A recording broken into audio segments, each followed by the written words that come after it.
Right. Thanks a lot, and thanks to the organizers.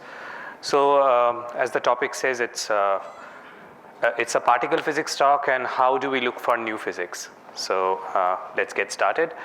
So, many of you probably would have heard about the standard model of particle physics. So, I won't be going into any mathematical or technical details. So, this model was developed over the course of a few decades by many scientists. Like Weinberg, Glashow, Peter Higgs, and others. And this model predicts some things like in excellent fashion. For example, it predicts the existence of several matter particles, which we call the quarks and the leptons, as well as it predicts certain force carriers, like the force carrier like photon, which is the force carrier of the electromagnetic force, the W and the Z bosons, which are the force carriers of the weak force, and then the gluon, which is the force carrier of the strong force. Then finally, we have the showstopper, the Higgs boson, which comes along with the Higgs field. So this is basically the Higgs field gives rise to the masses of the various elementary particles, and there are other added advantages of the Higgs boson. So in a very, very concise manner, the particle physics the entire premise of particle physics that we know of now could be summarized through this expression, or the so-called Lagrangian. So it's a very simplified way where we suppress all the various indices which come along with it. Now, even though the standard model is an excellent model, we have like great predictive power from the standard model, yet there are several drawbacks to it. That we'll go by one. So, for example, there's something called dark matter in the universe. So, when astronomers they started to basically measure the orbital speeds of visible stars or gas versus their distance, their radial distance from the galaxy center. So, this is say a spiral galaxy. They would have expected that the speed would fall like this. However, the observed one was like this. So the hypothesis was there must be more matter than meets the eye. So there came the existence or the hypothesis of dark matter. So this is something which is not predicted within the standard model of particle physics. Then comes the neutrinos. So neutrinos are part of the standard model of particle physics. However, the standard model of particle physics predicts that the neutrinos are massless. They have absolutely no mass. However, from various experiments, one of them being the solar neutrino oscillations, one knows that neutrinos oscillate from one flavor to another. So I didn't say this before. So these quarks come in families or flavors. Similarly, leptons come in flavors of which these neutrinos are part of. So when one flavor transitions into another, we must have some masses to them. So this comes from basic quantum mechanics. However, we don't know yet what these masses are. There are various experiments trying to find these exact masses. The other thing is, why do we have more matter than antimatter? So this is something that is called baryon asymmetry, or in lay terms, matter-antimatter asymmetry. And this I'm not going into details because that was the first talk on day one by Srihari. So now we know that there are many experiments for particle physics, and one of the most major experiments is the Large Hadron Collider at CERN. So this is an experiment which comprises a huge underground tunnel that goes across Switzerland and France. It has many experiments along the rim of this huge tunnel. So what happens in very lay terms is that like two protons, they are accelerated to very, very high speeds which are very, very close to the speed of light, and then they are made to collide. And when these collide, they give rise to many, many particles.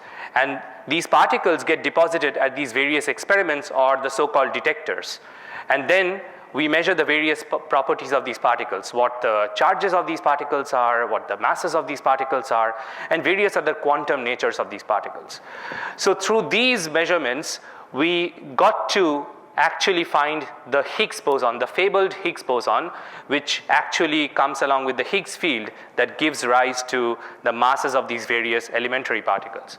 So this is one form of discovery, which is called the discovery through a resonance. So we essentially saw by looking at various particles in the detectors that we could actually reconstruct something that peaks at this value of the mass. And this has been corroborated through various other measurements at the Large Hadron Collider over the course of these 12 years since the Higgs discovery. Now, unfortunately or fortunately, we haven't been able to discover anything else concretely at the Large Hadron Collider since the Higgs discovery, at least not in the form of any resonance. So there comes this new paradigm of particle physics discoveries, what I call the discovery through precision. So what it means is that we now, every single collider or every single particle physics experiment has a threshold of what amount of energy it could achieve. So a particle could actually lie beyond it, or a particle could actually be that it interacts very feebly with the particles that we know, and that's why we are not able to see it. So there could be many reasons why we are unable to see something that probably exists, a new physics. So we have already seen that there are reasons to believe that there is something more than the standard model. However, we do not yet know what exactly the candidate that would be.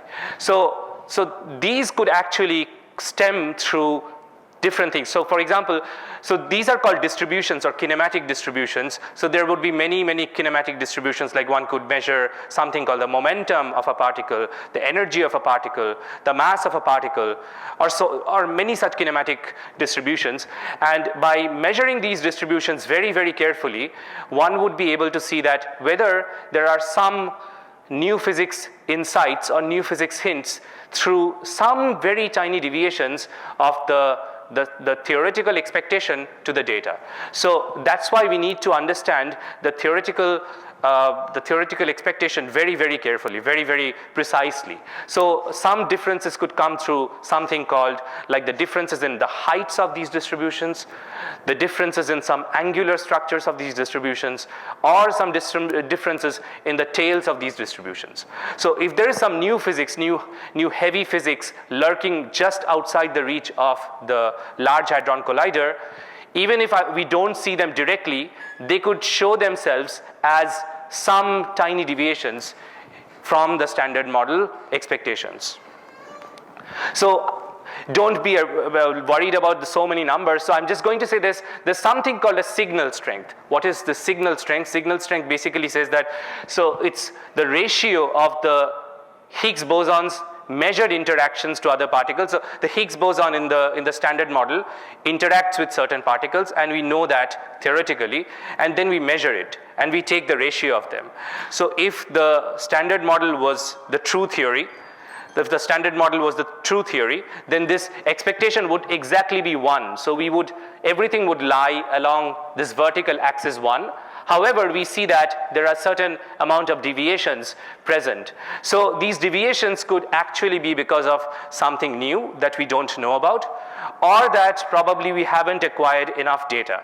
So as it happens, so over the years we have seen that with the accumulation of more and more statistics, more and more data, many of these uncertainties have shrunk. So that's why we see that there are uncertainties now, but some future projections actually show that many of these uncertainties go down below 10%. So we need to actually perform these analysis very carefully, taking into account the theoretical as well as the experimental uncertainties, so that we minimize them, and then we get to know whether there's something new or these deviations are just because of some uncertainties that we couldn't model properly. So there are many kinds of uncertainties in particle physics, something called systematic uncertainties, which is experimental systematic.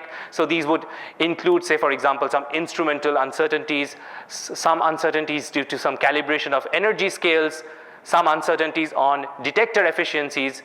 Then there could be statistical uncertainties which stem from the finite number of measurements that we can do.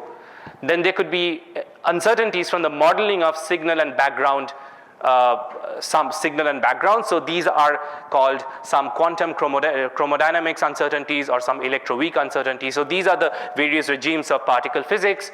And then there are some luminosity uncertainty, that is how much data that we are taking, and this data taking could actually come about with some uncertainties. Then because we are doing some Monte Carlo simulation and some analysis level analysis, so uncertainties can also crop from these sides. So the upshot is that the theory precision should be very, very close to the experimental precision. We should try and improve it as much as possible.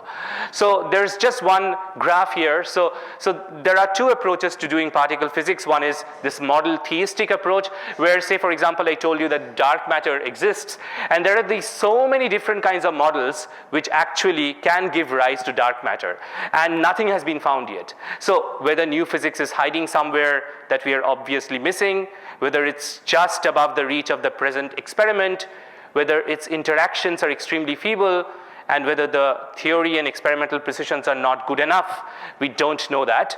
So these are the imprints that could show up as tiny deviations that I told you before. And instead of taking these models, we could actually try some agnostic approach. So we could have these so many models at some very high scales of energy. And then what we say is that, okay, we don't know what these high scale energy physics is. We basically write down an effective theory where we have the standard model term, and then we have some effective terms which actually contain the information of these heavy new physics. So, and then we just work with this very, very simple parametrization, and then if we see some deviations, then we know, okay, there's some new physics. If not, we see, okay, there are no deviations. So that's all basically what I wanted to say. If there are any questions, I'd be happy to take them. Thanks. Is there any way of doing precision physics with cosmic rays? Because there's a range of energies. Yeah. So the way you do with LHC experiments, can you do with cosmic rays? For sure. So I'm not an expert in cosmology or dealing with cosmic rays, but I'm certain that in cosmic ray analysis as well, there are uncertainties and precision experiments that could be done. Have you seen Higgs particle in cosmic rays? Any evidence for Higgs particle? Not that I'm aware of. Okay. So we don't see. So we see like cosmic showers. So analysis can reveal. Exactly. Statistical analysis, yeah. So the analysis is statistical, Bhaskaran. They don't really know that. They just have an idea that there's a distribution. It's mostly protons, then some helium, and then up to lead they have seen, but it's again statistical analysis. Exactly. So whether it's lead or whether it's Higgs, you can't tell really. Yeah, we can't tell that. And also Higgs is a very unstable particle, so it would decay very, very quickly once it's produced.